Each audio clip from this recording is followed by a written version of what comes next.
முருகப்பெருமான் 2 கையில கொடுக்கிறவரோ 4 கையில கொடுக்கிறவரோ 6 கையில கொடுக்கிறவரோ கிடையாது. 12 கையில தரக்கூடியவர்.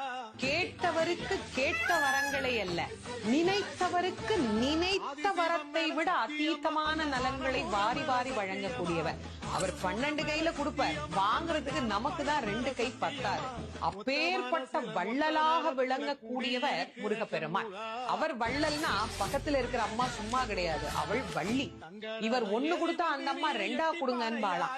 அப்படி கணவனும் மனைவியும் போட்டி போட்டுக்கிட்டு நமக்கு கொடுக்க தயாரா இருக்கிறாங்க. வாங்குவதற்கு நாம் என்ன செய்ய வேண்டும்? அவரை நினைக்கணும். எப்படி நினைக்கணும்? அரை நிமிஷமாவது நினைக்கணும். அரை நிமிஷம் எப்படி நினைக்கணும்?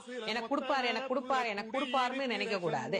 முருகப்பெருமானை உள்ளம் உருகி, அந்த உள்ளம் உருகுகிற போதே நமக்கு அப்படியே கண்களில் இருந்து ஆனந்த கண்ணீர் அப்படியே பெருகும். அந்த கண்ணீர்